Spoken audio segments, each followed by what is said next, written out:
Right, I'm working on the pickup, kind of replacing some of these tines that are broken. Pretty simple to take off. You just have to take off the one band that's going around it. So on a super sweep, it's every other one here. And I get it just right, and I'm able to get my impact in there, undo it, comes out. Looks like this contraption here. Just kind of take it apart.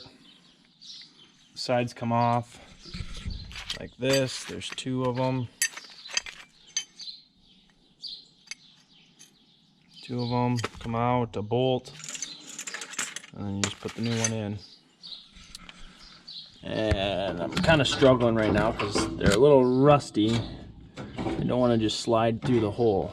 I'm having to hit it with a hammer. I got quite a few on here to replace. There's 4 in a row, 5 in a row. So.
Alright, got a bunch of these back on.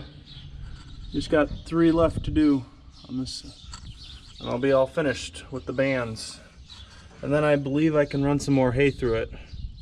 I was having problems with twine because I'm using an old roll of twine, and it's not unrolling from the roll very nicely, and it's starting to bunch up, and then it pulls hard, and then the twine gets pulled out. And so I'll try some more.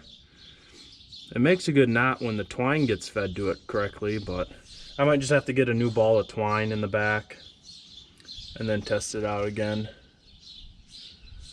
We'll go from there. Got all the, or most of the I got most of the broken teeth changed out. Just working on getting the bands back on, and just have do those bolts on the bottom.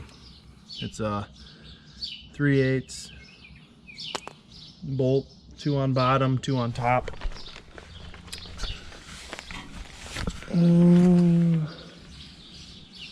It's like that. 1, 2. Got to put these 2 in. I skipped every other, so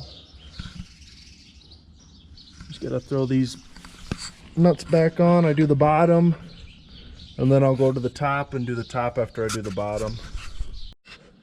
And some of you may or may not know, in the feeder chamber in the back there's a pan behind there, and it can be moved forward or back by these bolts there and on this side. These are moved forward a little, as you can see, maybe.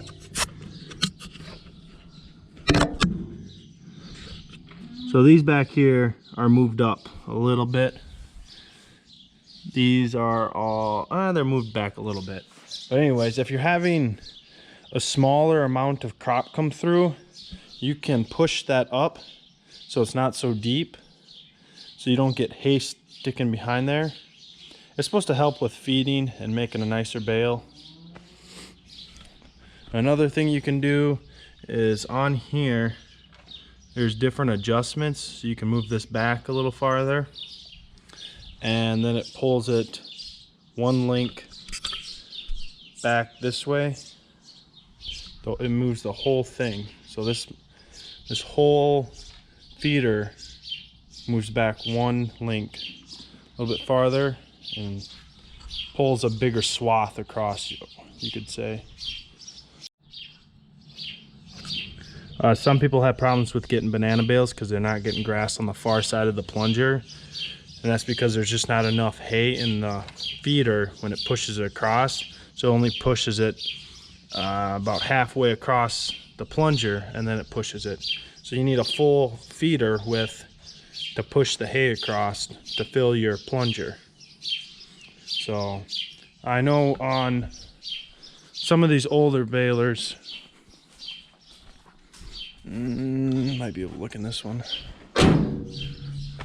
they have different brackets here, and they have aluminum arms. There's a beam in here, and you can move these aluminum teeth forward or back to adjust that. So if you want more hay feeding through, you just back them up. All right, here it is. Got it all done. It's all ready to go. Cleaned it up. Had the knotters working good. Did about 50 ties total until I got it to where I liked it. You do minor adjustments here and there, but ready for sale now.